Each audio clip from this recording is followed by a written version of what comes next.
All right. Hello, everyone. Jacob Cass here from Just Creative and the Exponential Creatives community.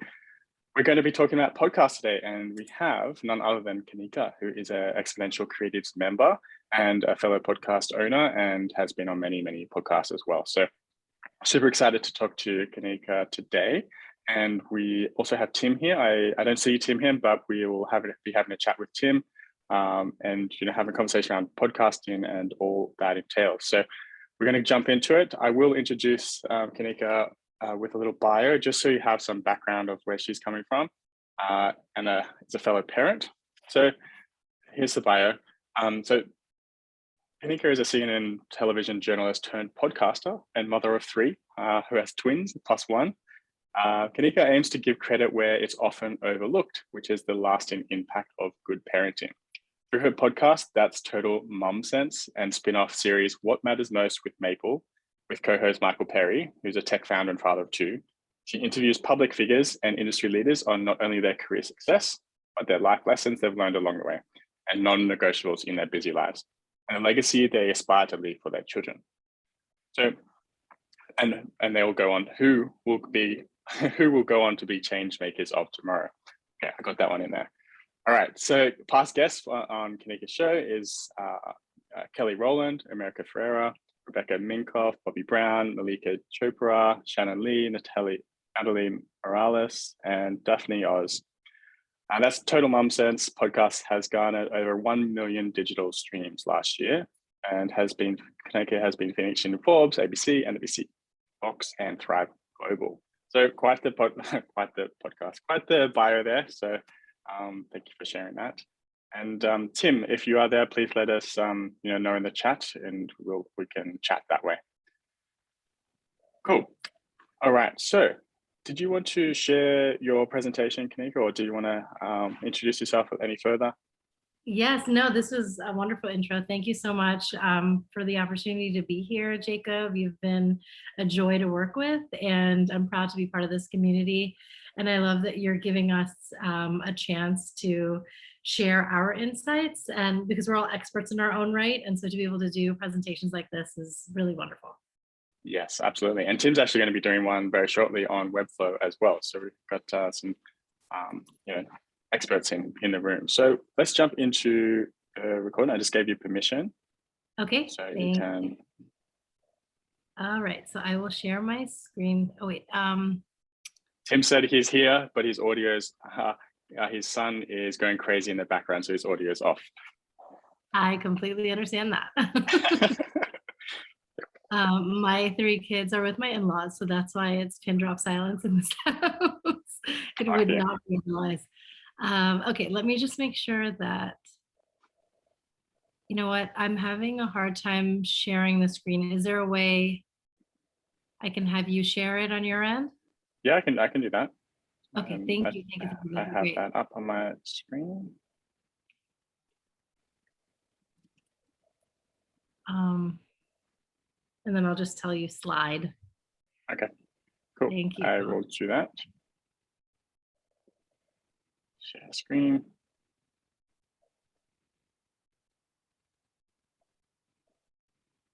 All right, perfect. Okay, so title screen, hello world. Yes. Intro. Yeah. If you want to add anything else, I see there's your socials there and your Instagram, your subscribe, and so forth. Yes. So that's how you can get in touch. Did you want to add anything else? Nope, that's it. Yeah, you did a great kind of recap of who I am. That's Total Mom Sense is the show, and my handle is Kanika Chada Gupta. So I do look forward to staying in touch with all of you. I'm saying your name wrong. Kanika. No, it's okay. It's okay. Yeah. Okay. I got both. It's fine. But Kanika rhymes with Hanukkah. Kanika. Okay. There we go. All right. So let's connect. 15-second intro about yourself. Tim, I know you have a busy background, but that's okay. You can either do it in chat, or we can get into the next slide. Yeah. That's great. Yeah, I know Tim, he'll engage in a few minutes. Perfect. Looking forward to hearing your questions, Tim. Well, Jacob, I'll toss it to you. What, I guess, got you interested in podcasting in the first place? Yes, so it's probably about 2.5 years ago when I first got into podcasting, which was kind of like the start of the real takeoff of podcasting. Obviously, they've been around for a long time, but it was just really getting into like Spotify was adding into their service, and it was just becoming real mainstream. It had been just like on that early adoption, maybe just after early adoption phase, and now it got into mainstream. So I'm like, I need to do something more than blogging, which I'd been doing for ages, and podcasting was rising, and I wanted to challenge myself, and I was getting into brand strategy more. So I was looking for, a way to, learn about that and share the journey. And then I asked a few people about doing a podcast together or learning more. And then I just got speaking with a brand strategist called Matt Davies, who was kind of in the space, and I was just calling and interviewing people to, well, not interviewing, but calling and connecting with people to learn more about brand strategy, because I love connecting with people that are in the space so you can learn from them and just connect. And then we just got chatting, and I found out that we were actually a rivals in a way, because I was always knocking him off search engine rankings, which I didn't even know. Okay. So that's our backstory. And we got talking, and he's like, yeah, I've known you for ages. You were like my arch nemesis in the search rankings. And I was like, what? Anyway, we're still podcasting today. We run a podcast called Just Branding. And that's how we got into it. It was kind of like a fluke. We got talking. I'm like, oh, do you want to do a podcast? And he's like, yeah, sure. And we didn't know anything about podcasting. Those first few episodes are pretty shocking. I can't listen to them. And it was a learning curve. I didn't have any equipment or really anything, any editing skills. We tried to do the first few episodes by ourselves, but we quickly learned that we did not like it very much. So we ended up outsourcing editing and the video editing as well. So Yeah. we very much like interviewing people and talking to people, because we geek out on brand. But when it comes to the actual editing and the semantics of podcasting, we didn't enjoy it. So it just shows that it is possible that you can outsource that sort of stuff and just focus on things you do like. So that's how I got into it. And I guess the intention for today is obviously to interview and talk to you about podcasting, because I know you have a lot to share on it. You've grown a really successful podcast, and the fact that you're a mom and doing so much with your life, I think, is very inspiring as well. So I'm really glad we could make this work. So that's why I'm here. Thank you. Oh, that's great. I love it.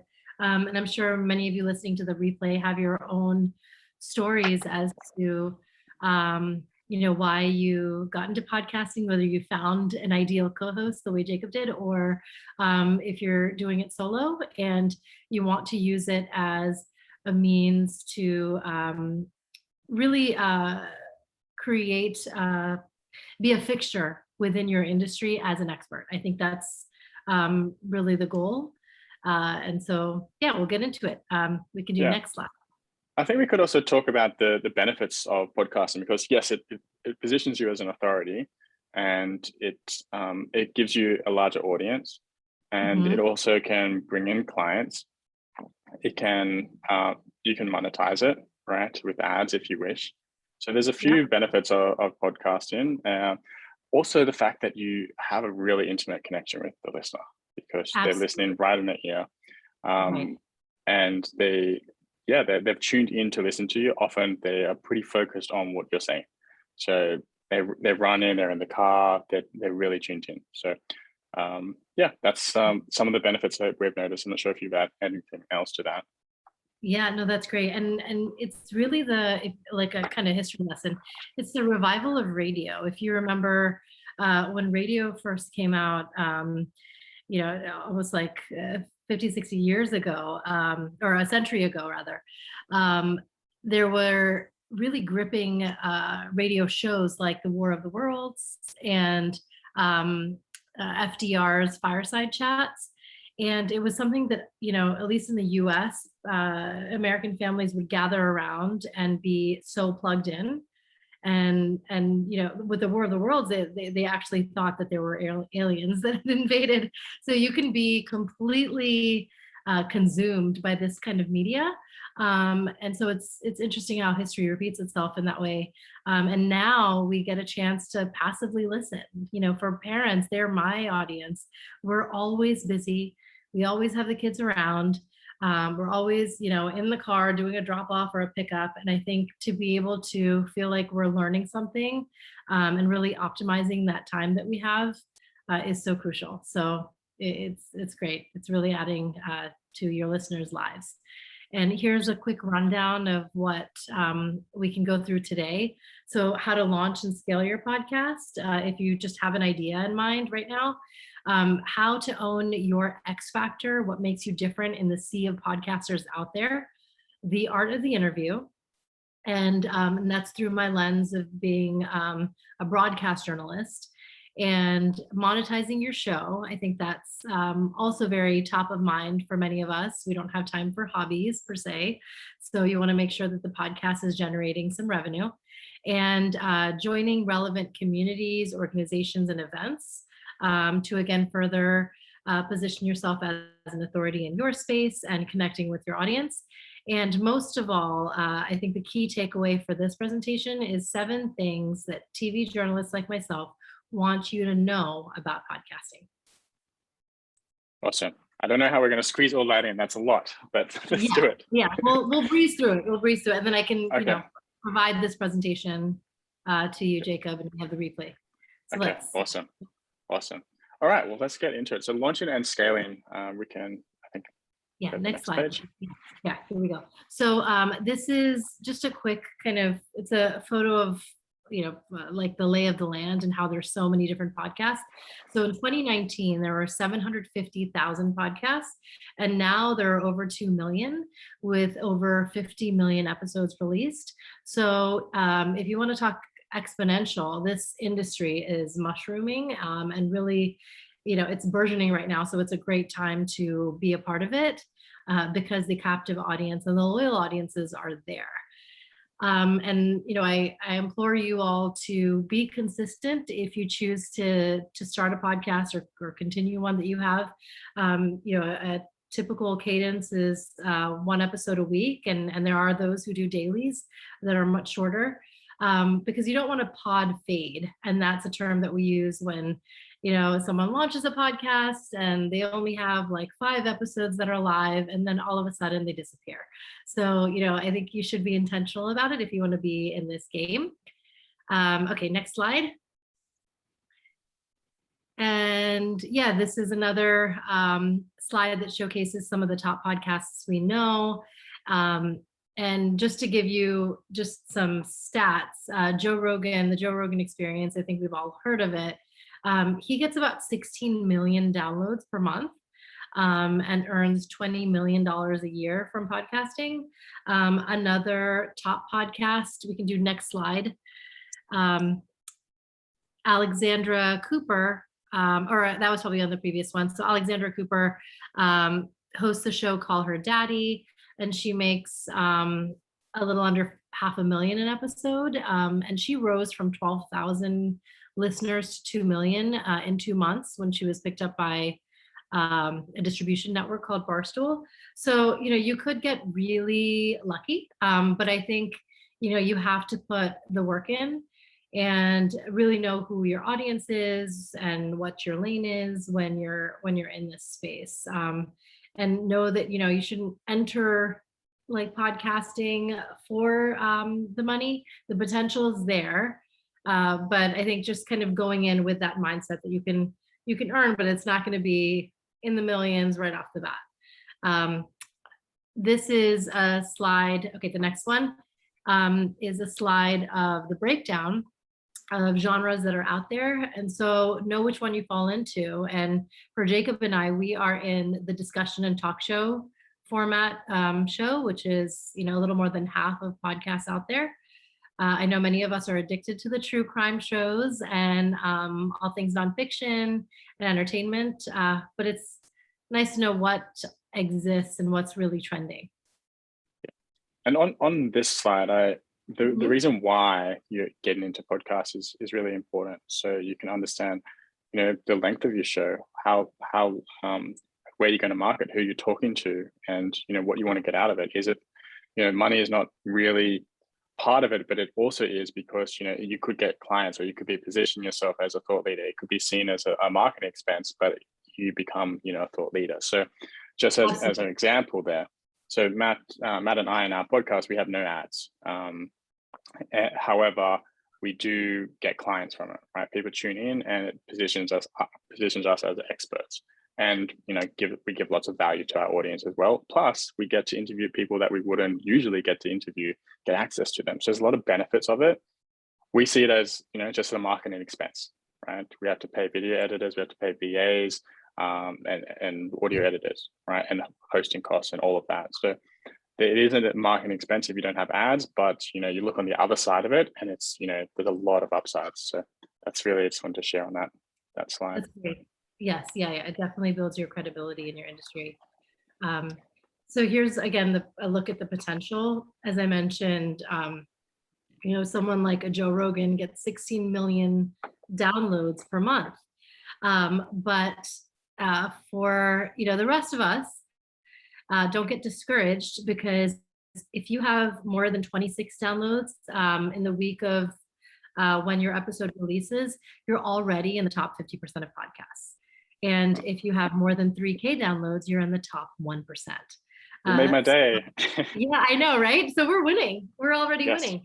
And that's because, this space is so novel, and, it's ever changing and evolving and growing. And so I think it's great to get in on the ground up, because you have that potential to succeed right off the bat. If you're consistent and engage with the audience and you're doing all the things, you'll get those downloads to keep increasing. And some other stats. So about 30% of the listening takes place on Apple Podcasts, followed by the other usual suspects, Spotify, Google, and 51% of downloads come from the US.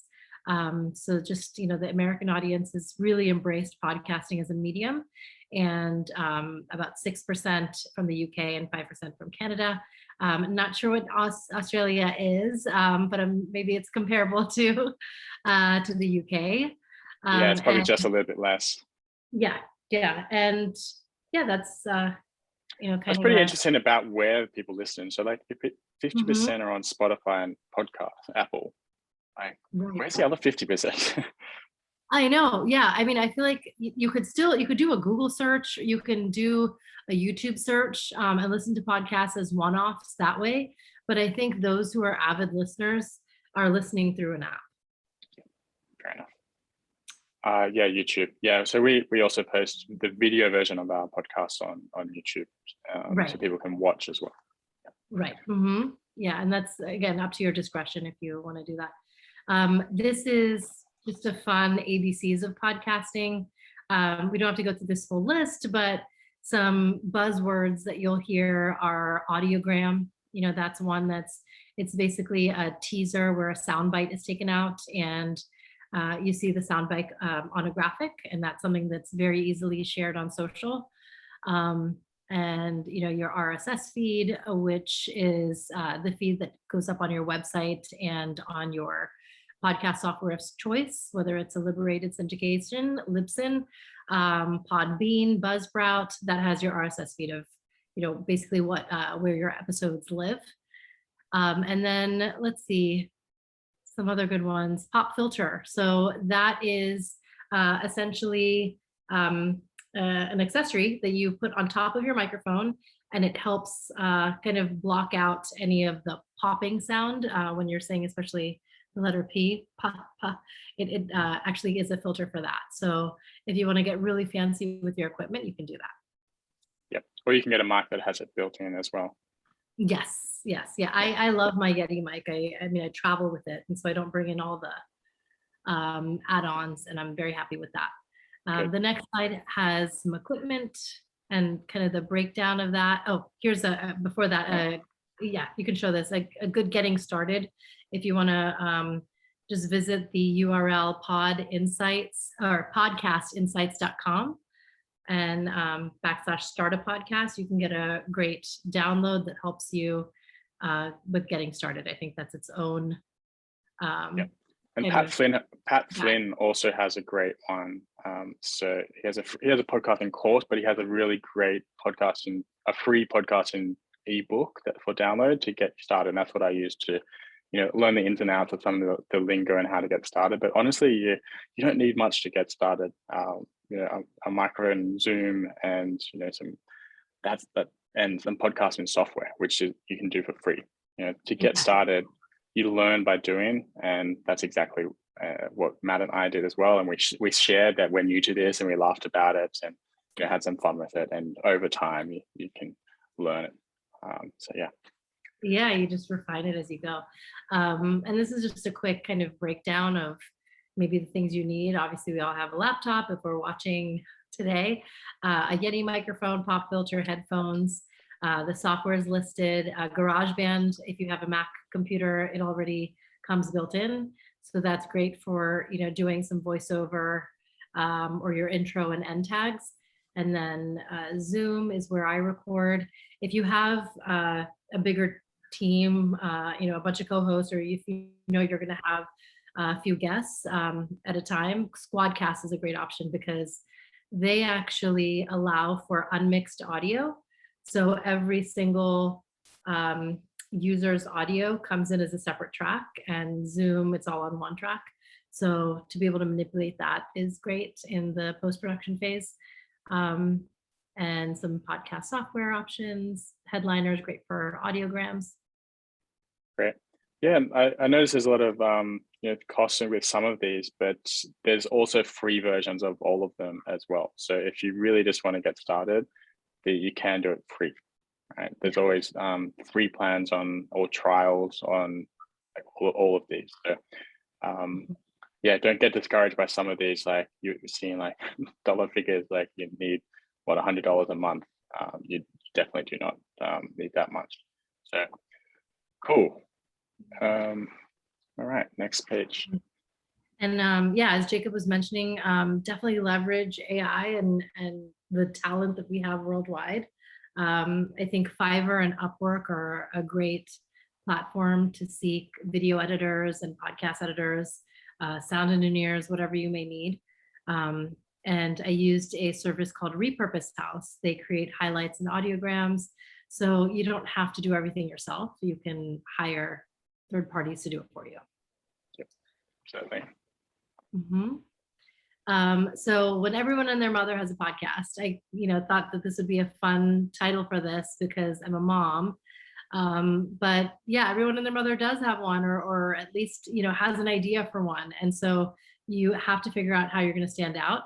And so after you really kind of decide why you're in this business, is it because you're trying to leverage your expertise in your industry, or is it because you have a completely different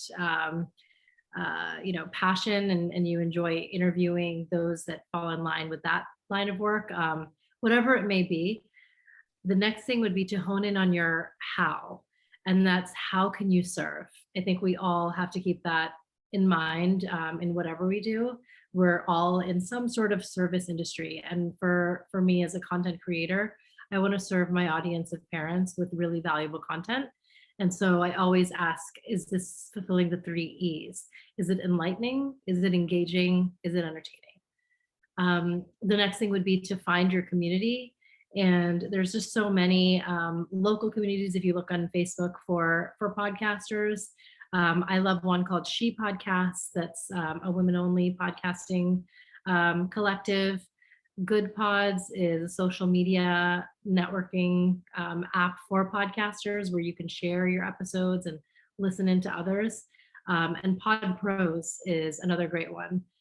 They're always doing virtual events and things like that for those who are professionally into podcasting. I would say to be a giver, do podcast swaps. That's a great way for you to get noticed.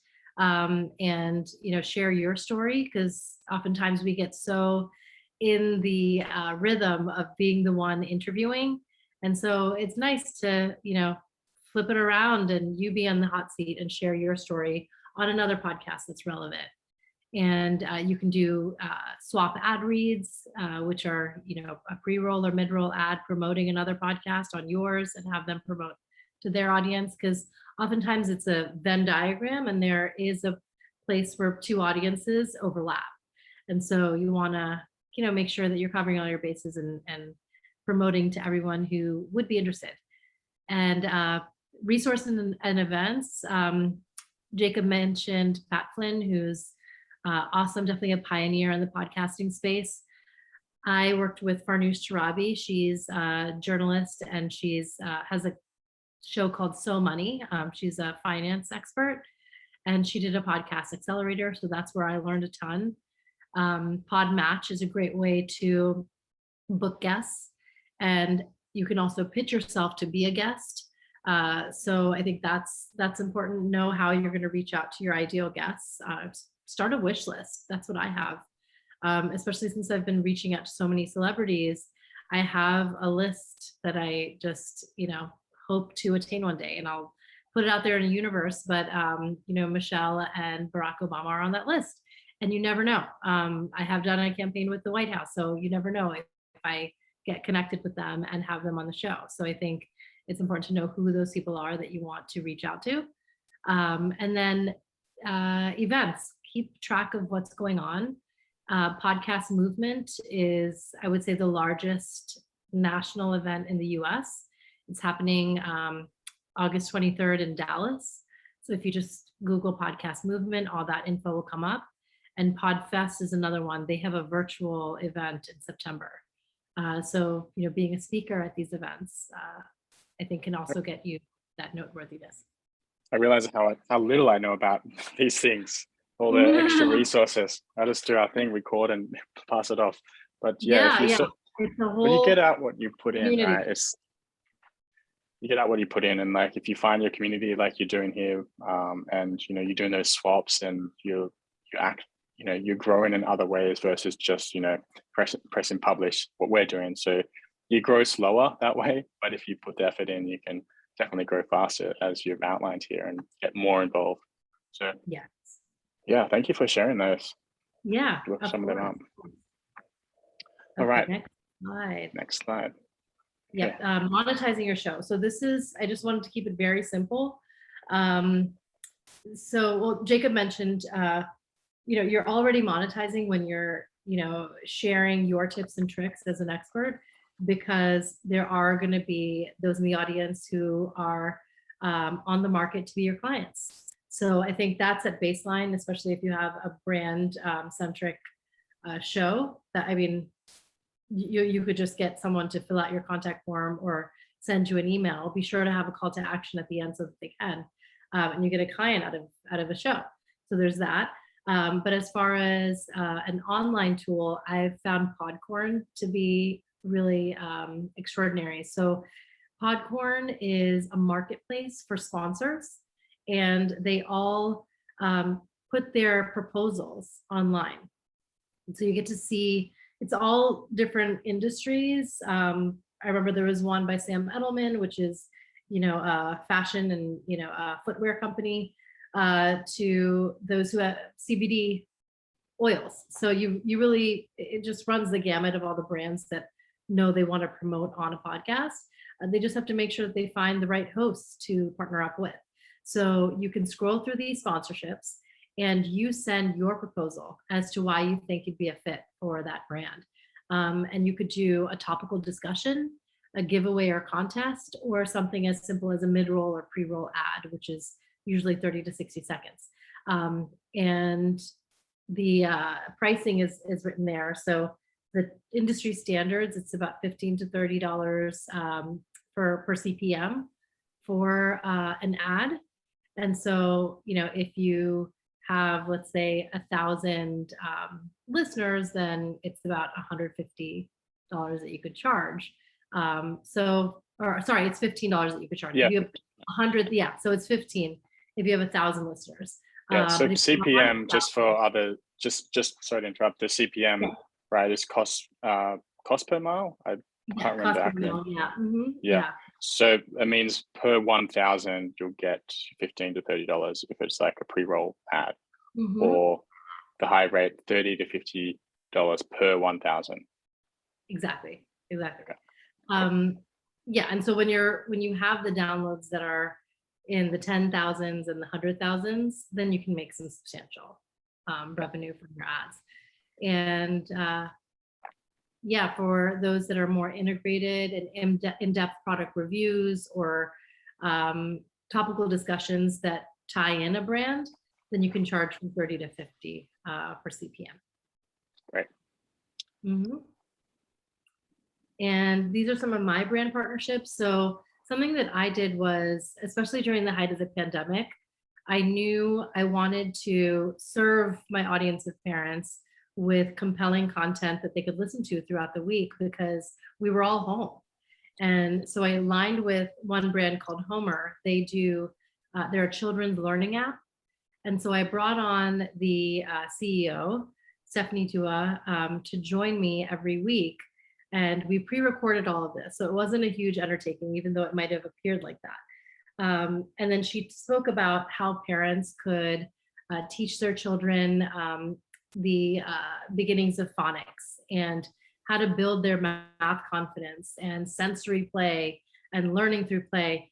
Because as parents, we're not childhood or early childhood educators, so we didn't know. So that was just a shoe-in to be able to bring Homer on as a brand partner, and we hear from that founder. So I think if you kind of think out of the box and think, okay, this is something that my audience needs, I can use my podcast as a platform to provide that service. Awesome. Yep. No, that's very smart. So those partnerships are really key. And is that how you're monetizing? Is that, or is it? Yeah. Okay. Right. And do you have like a back end offer that you're also funneling people into? I don't have a course or anything like that. I can do, a consultation, and I add that as a bonus at the end of this presentation. But I feel like my, bread and butter and jam and cheese is my brand partnerships. Awesome. Yeah, that's the main thing. And that way, I feel like it's a very symbiotic relationship because some of the brands know that they don't want to have an entire podcasting division within marketing, and so it's smarter for them to align with a host that's speaking to that exact same audience.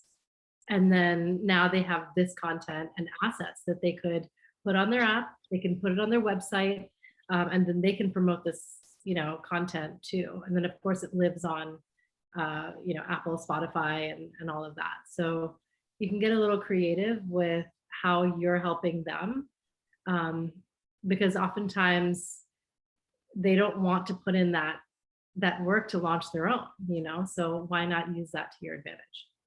Absolutely. Yeah, thanks for sharing that. All right, so next, that's going to play the video. Not mean to play that. Video, that's okay. Okay. Okay, so my trivia question now is, who is the most important person in the podcast? Who do you think that is, Jacob? The listener? Yes, you got it. Good job. I'm so glad you know that. And it's great because a lot of times people say the guest. And yeah, as much as we are, shining a light on their story, the person that we have to be thinking, especially as we're driving the conversation, is how is this benefiting my end user? Yeah, so that's what we often think of, Matt and I, when we structure it. It's like we have an overarching theme for an episode, so we can go a little bit deeper for our particular kind of style. Is, how can we teach something new to our listener and give them, a deeper dive into a certain topic, because we're just like a pretty niche, I guess podcast in terms of a niche, just branding. We can go deep on certain topics, and how do we actually teach people more on this particular topic? So that's what we always have in back of mind, to have a high level name of the show, and then, well, how are we going to go deeper on that topic? And often we have a structure of like, well, who is this person, what's their expertise, how do they see brand, and then we get into their point of view and their, I guess, the understanding of it with examples. So can we learn from their examples, and how can then you apply it to your business or your clients? So it's really about that kind of process of background, the information, and then how you can use that information. So just wanted to share that. That's great. Yes. Yep, that's the audience. Yeah, cool. I'm not sure if you had anything else on that. No, that was it. So this Okay. is my a fun acronym that I came up with, that, this is the 7 things that I think we all should keep in mind when podcasting. And it's the mnemonic is relearn. And R stands for research. I think not many, but I feel like, there are going to be some podcasters out there, especially those who are novices, that feel like, oh, I could just wing it. And that really shows when you do that. It's so important to do your research. And, coming from network TV and journalism, it's something that was baseline. There, we always had to go in knowing enough about our guests. There's a fun quote that I want to share by Barbara Walters. She said, "I do so much homework. I know more about the person than he or she does about himself." So that's, just a fun play on how much you can research. So more than just a Wikipedia or an IMDb, you want to look at their LinkedIn. You want to see, what videos they have out on YouTube, other podcasts that they've been on. And, they're oftentimes half an hour to an hour episodes. Listen to them all the way through, read their books, so that you come up with really interesting questions in your show. And that just positions you as way more credible as a host. The next is expert. I think we're all experts in our fields, but if you want to earn credentials in your job or really know your industry, take on speaking engagements, make sure that you have positioned yourself as one of authority, as we mentioned earlier, so that people feel they gravitate towards your podcast among the others in that space. The next thing is listen. L is for listen. This is very, I feel, overlooked, and it's so important. It's so important. Not only are you giving your guests the opportunity to share their story, I think oftentimes we get too caught up in our head, and you're already looking at your notes or your next question, and you might kind of rush them along, and it doesn't pan out well on audio, and it doesn't come off as organic. It should be like you were talking to a friend. The conversation should just flow. And so as you listen to them, you'll find that there are times where a conversation is being steered in a completely different direction. It doesn't have to be completely off tangent, but one where it's like, okay, my follow-up questions, we're diving deeper into this now, because I didn't expect them to or anticipate that they would answer that way. So that's really, really exciting for the listener to hear. I can add on to that. When I first started, when I first started, it was, had a structured list of questions, 20 questions, and I was kind of sticking to those questions, and it was very structured, and we weren't listening properly to the guest. And it was only over time through experience that we got to, we got a structure where we could just have it on the top of our mind, and we could listen to the guest and then ask them follow-up questions that were directly related to what they were saying. And I think this is a skill, especially when you're beginning, because you're trying to learn and get that experience up. And but listening is really, really key, and that's something that you learn over time through interviewing people. So you can listen to what they're saying and then ask something else to go deeper, or like, oh, I don't understand that. Can you tell us more? Or can you share it? Can we go a little bit deeper on that? What is that? Because often people will talk about something and realize that they've skipped over like the basics, right? Because they've been in it for so long. It's like, well, let's dial it back a bit and, explain it and then go deeper, so that's listening is really, really important. Tim just said in the comments, a good example of a listener is Lex Friedman most of the time. Yep, that's great. Yeah, and he has a podcast called A Day in the Life. about all things AI, and it's really interesting. So yeah, I think listen to those who are good interviewers, because it'll definitely inspire you to get better. E stands for empathize. And, this is something that I'm an empath by nature, but I feel like the reason why we do interviews is to tell the human story, no matter what, industry you're in or whatever the conversation may be. And so to show that compassion is crucial. And I want to touch on, someone who I admired growing up. I remember in grade school, I would run home from the bus to watch Oprah. And this would be with my grandmother, my mom, my sister, my aunt.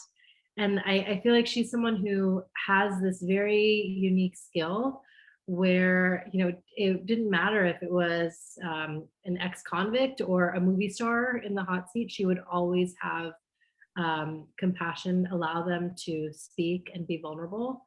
And so, even if you're crying during an interview, I think that's absolutely warranted. If you're really in it, it'll show. And the listener or the audience member is going to appreciate that you allowed yourself to be vulnerable too.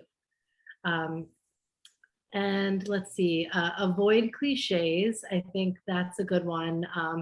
Because so many podcasts, the first question you hear is just this, usual banter back and forth. So how are you? And I think, I don't know, maybe it's the news person in me, but I feel like you could cut that out. You don't have to do a, hi, how are you? How's it going? And exchange pleasantries for the first 5 minutes. Just you can kind of get started, because, these should be compact shows. And then the other question is, so tell me about yourself. It's just such a open-ended question. It could go any which way. So you can have them, know that they're going to read their bio, or I don't know. I like to start from their childhood, but I'll always say, because it's, I'm speaking to parents about their life lessons. In order to get them to tell me about their childhood, I'll say, so what's one lesson from your childhood that you still apply in your life today? And so automatically they're going to say, well, I grew up in, whatever it may be. And my mother taught me the value of, X. And so you end up going there anyway, but it's way more, it's more concerted in how they're going to, answer the question. And then of course, avoiding a cliche like, so how does that make you feel? We learned this in J school. I feel like if you're talking to a survivor or someone who's been through a traumatic experience, or whatever it may be, I think if you ask, how does that make you feel? It's kind of obvious. So if there's a way to, again, go back to genuinely showing empathy, it just translates much better. And R is remember your why. Remember why you are podcasting in the first place, what lights you up, what motivates you to put out this content each week. And if you are doing only one episode a week, you've got 52 episodes where you're imparting something that's really, enlightening for the end user.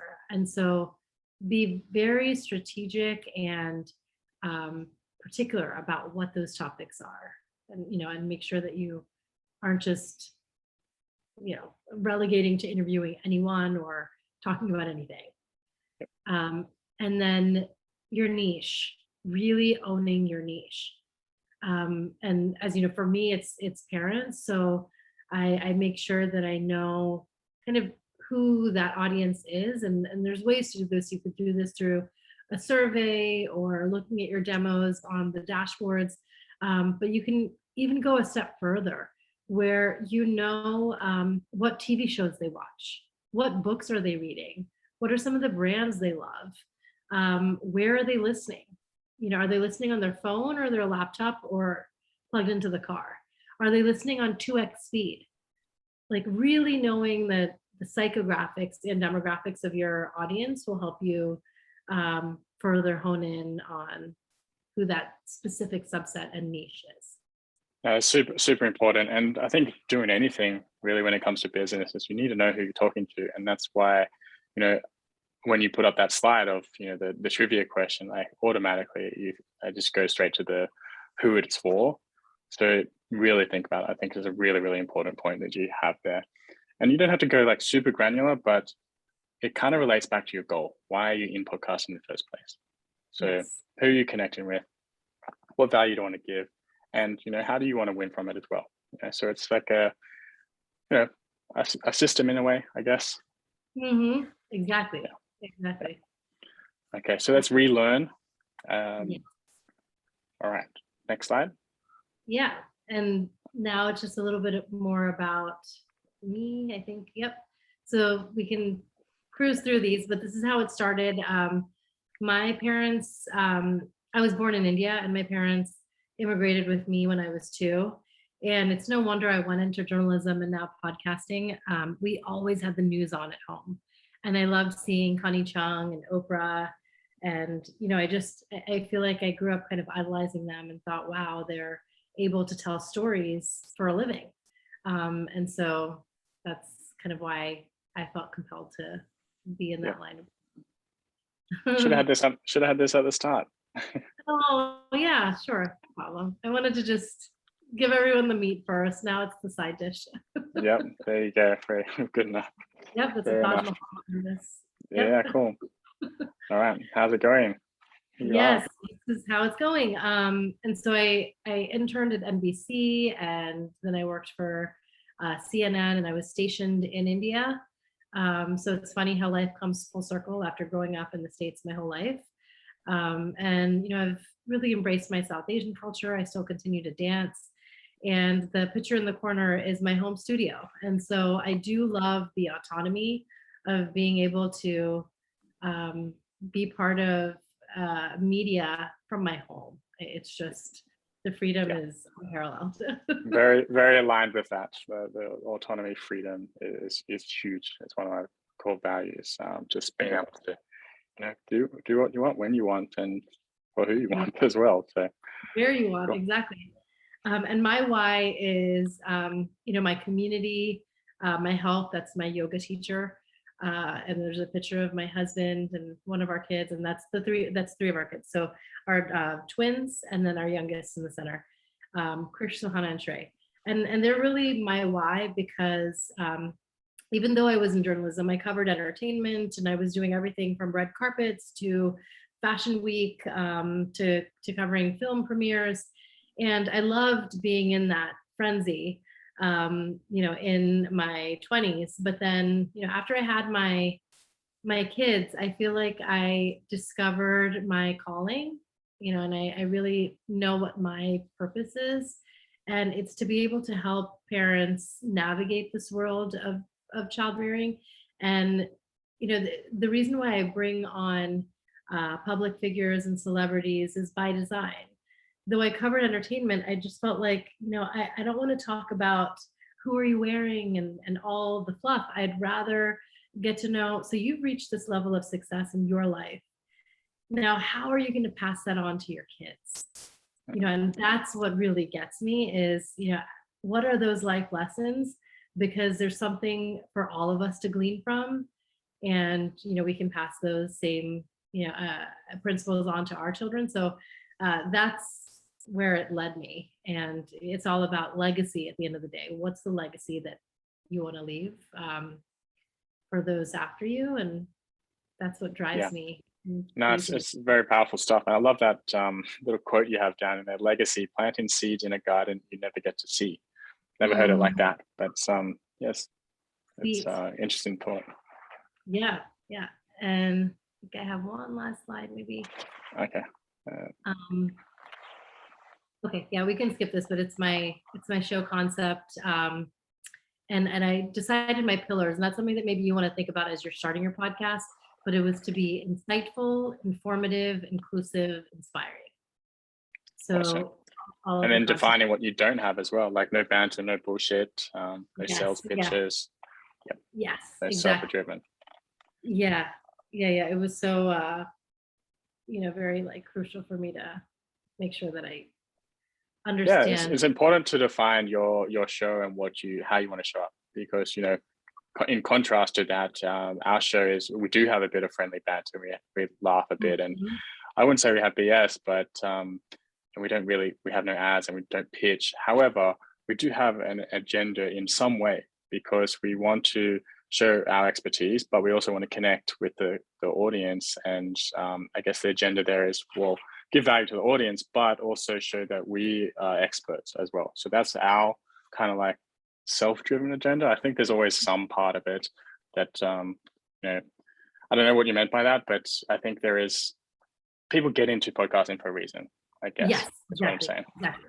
For me, it's like, because I'm coming at this as a journalist, I meant like, I'm not promoting myself. The whole idea is, let's talk about this today. Totally. So yeah, so then I don't bring my story into my episodes. It's more, okay, fair enough. Yeah. Understood. Yeah, I've definitely heard podcasts where it's all about leading to the high level ticket offer. It's like, well, they're interviewing them as like an example of how they can sell their services in a way. I think that's too far, and that's when I'm not going to listen to them again. Exactly. Yeah, there's a way to tastefully do that, where you're going to have to basically drop some gems or have some reason why someone's going to come back and listen again. Yes. It can't be sign up for my course, Yeah, totally. All right. So people can subscribe to That's Total Mom Sense, the podcast, and they can connect with you at Kanika. I know you had the website up there earlier, but yeah, Kanika Chada Gupta. Yeah, and I'll put that in the links. Yep, great.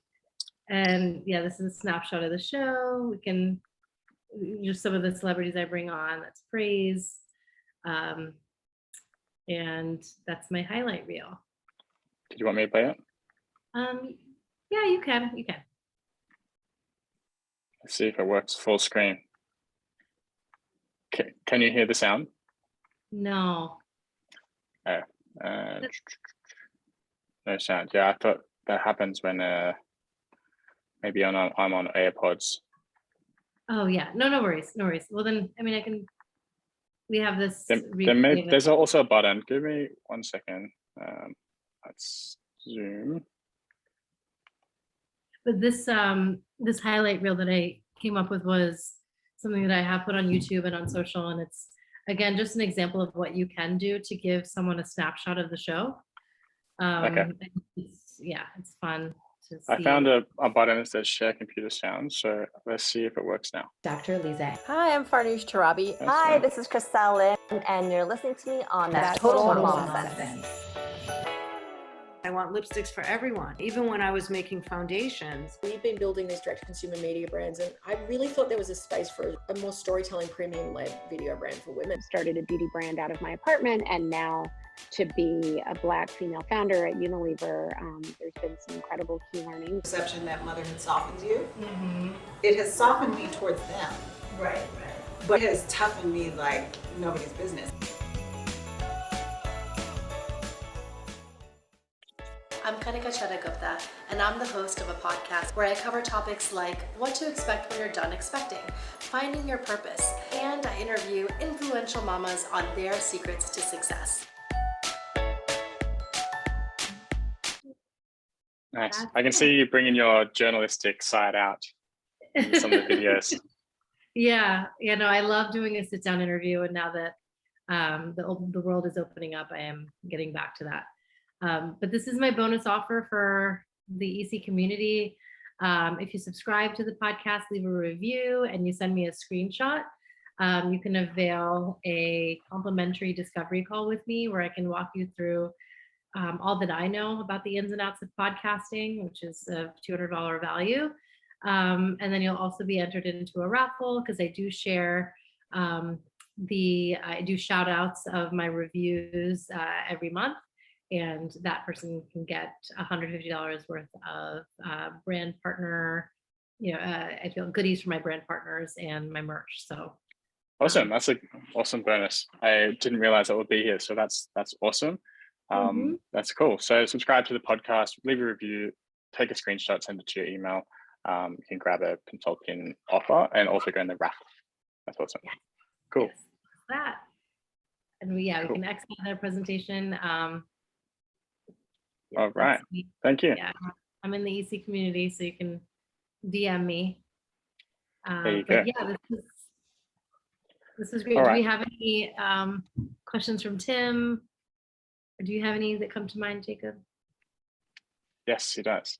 So you can hop on video if you like. Otherwise, we can do chat. Up to you, Jim. I will go to audio. Thank Okay. you very much for sharing and being gracious with your knowledge. It's really appreciated. The question I have is,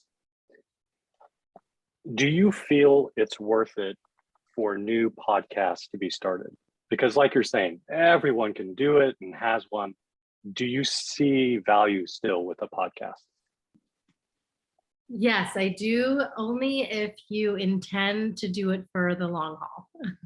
I feel like if you want to be a one-off podcast, that long-term, those dividends are really never gonna, be realized. And the idea is to hone in on your audience and then build a community around that of loyal listeners.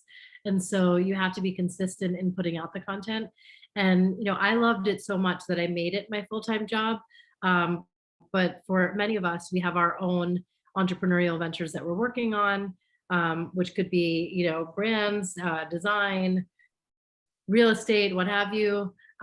So it would be something that you're signing up to do in addition to that.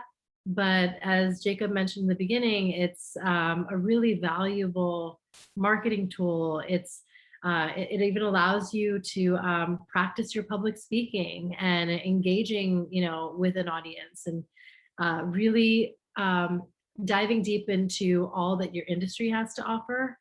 And so with all of that in mind, I think, yes, you should, if you're entertaining the idea, you should just go for it. Yeah, I agree too. I was just going to say I had a follow-up. If you had one bit of advice that you could give to hone in on any aspect, whether it be spiritual or technical, what piece of advice would you give someone doing a podcast? Ooh, that's a really good one. While you think of that, I want to answer Tim's original question about if it's feasible to get into podcasting, when there's so many out there now. So I always come back to, what's the reason you want to get into it in the first place? Why? Is it to give authority? Is it to reach people that you can't usually reach? Is it to get confidence in your interviewing abilities? Because there's so many unseen benefits. People talk about monetization, but that's like much further down the track. I think the biggest things that I've got from podcasting is reaching an audience, getting that personal connection, improving my interviewing skills, getting to reach other people that you don't usually get to talk to, and having some fun with it as well. Having a co-host it gives you some accountability as well. We do it every 2 weeks, so but we have consistently done it for nearly 2.5 years. So it's that consistency. Yeah, it's not a huge time commitment if you have the resources to outsource as well. So some people get scared off by the commitment. It can be a big commitment if you really getting into podcasting and doing the editing and so forth. It can be a lot, but yeah, think about why you want to be there, who you want to connect with, and what you want to get out of it. I think that's the best answer. I agree. I completely agree. And don't feel intimidated by the fact that it's this growing industry and there's so many out there, because everyone has their own X factor and something really novel and unique to share in their own way. So give yourself that credit right off the bat. Your second question, Tim, was great. I think one piece of valuable advice that comes to mind is how can I serve? And using podcasting as a means for serving your community, that keeps you in check, because again, it's not something that you're doing for yourself. It's not something that you're doing for your guest. It's something that you're doing for the listener and the end user. And if you know that you've been through some sort of problem where you relate to them, then it's all the more reason to give back. And for me, story of how I even launched was I had 3 kids within a year and a half. My twins and my younger one are very close in age. So I had 3 in diapers. I joke that they're Irish triplets. And, as I was sleep deprived and taking care of them, I would listen to podcasts at 3 in the morning when I was doing a feeding or something. And I felt like, there wasn't a show that for me felt uplifting and inspiring. It was a lot of commiserating and complaining. And I knew I wanted to change that narrative. And that's why I entered the space. I said, I know there's other parents like me who are problem solvers and, just want to hear more broad strokes.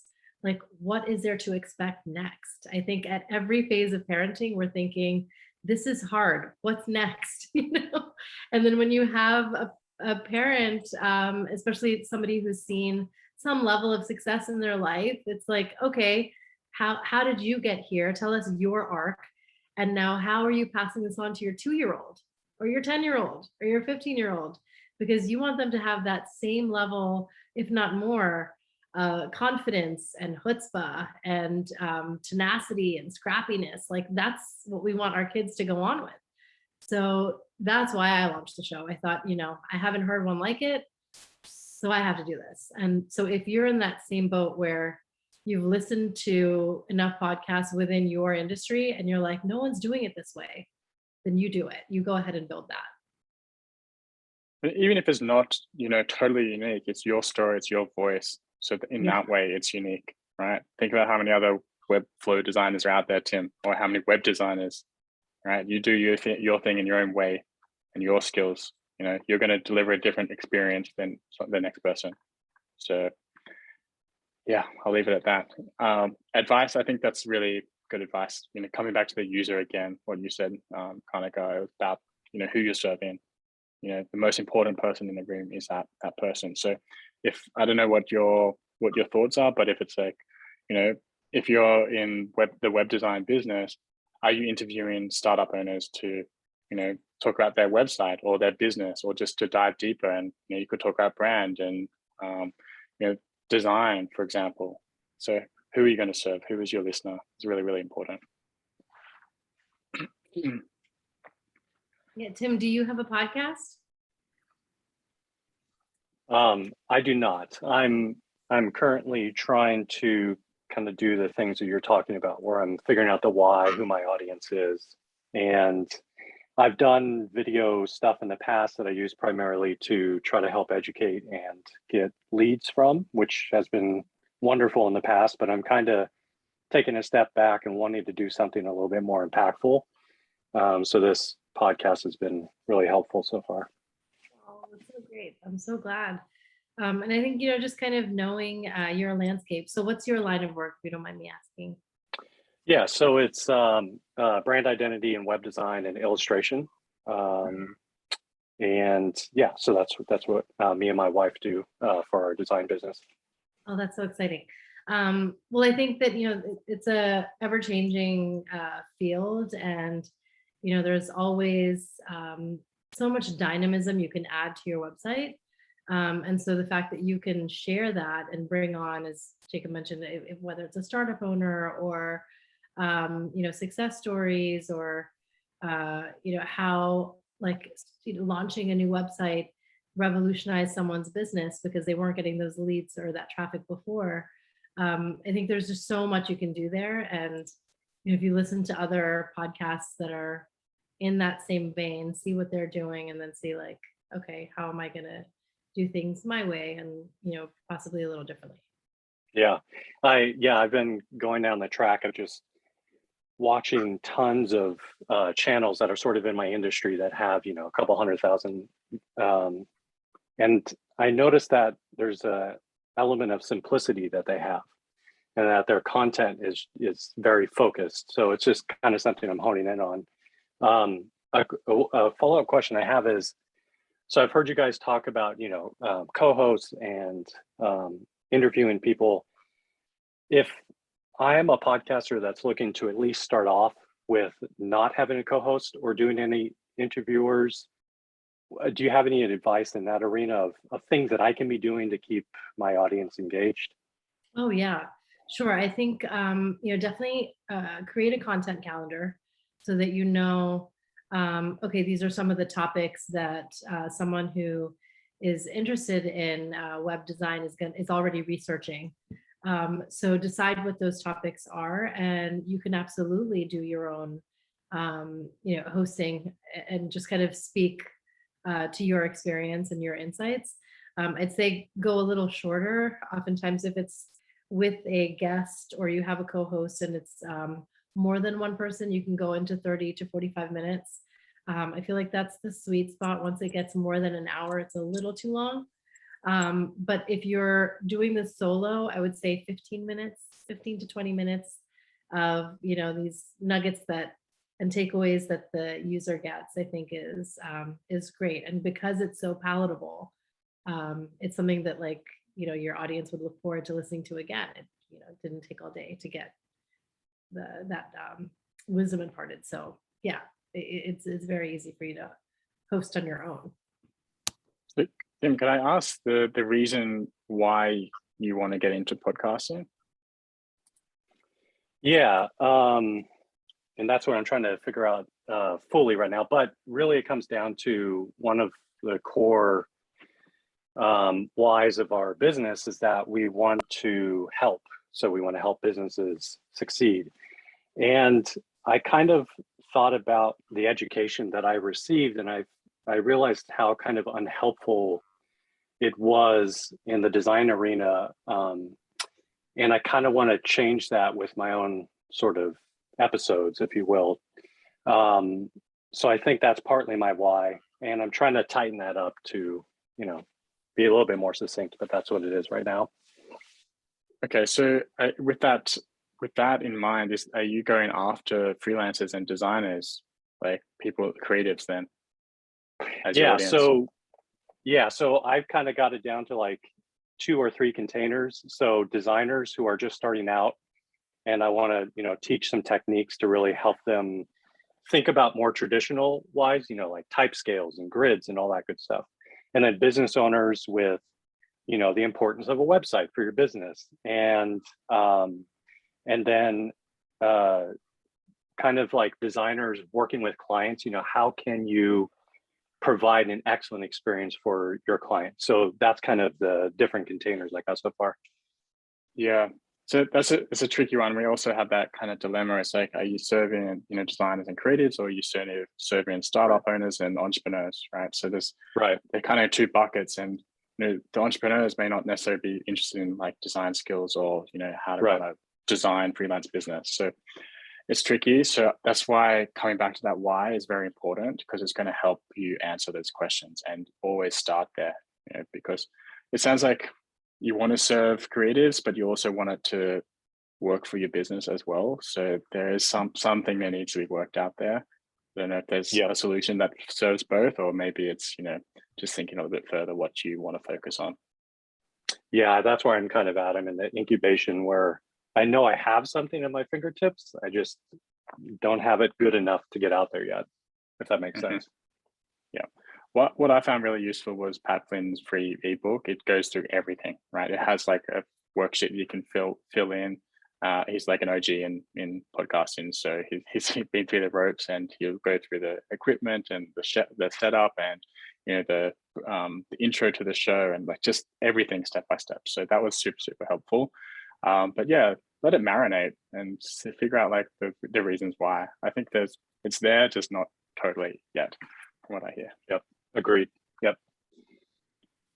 Yeah, and then know that what's going to be worth your while. I think it's important to like hone in on that audience. And so if it's more the business owners that know they need a website, that is something that you can leverage at the beginning and have that be your core audience. And then the designers and freelancers and graphic design, whatever it is, they would be in that second, like ring, but your core is what you. Yeah. Or you could somehow serve both. If it's like you marked it in a way, it's like the episode title where it's like for designers, and then the episode title, for example. So there's creative ways around it if you want to set both, but yeah, why? It's a bit important. Yeah, absolutely. All right, cool. Thank you, Tim. Did you have anything else to ask? There's just a lot to process. So I just want to Yeah. thank you again for sharing the information. And yeah, this is definitely, I'll be sitting and marinated on, so I appreciate it. Awesome, Tim. Cool. I look forward to our workshop in a couple of weeks on Webflow. Thanks. Yeah, me too. Awesome. Cool. So Kanika, did you have anything else to add? No, that's it. I'm really happy to be doing this, and I'm glad that the community gets to learn more about it, because I do encourage you to get into podcasting. Yeah, I feel like it's really exciting. It's something to look forward to every week. It's definitely allowed me to completely switch gears in my media career. So I love it, and I'm here as a resource for anyone who needs it. Awesome. Thank you so much. All right, well, we'll leave it here. Thank you for tuning in, and yeah, let us know if you're going to launch a podcast. We'll be here. All right, see you guys. Bye, thank you.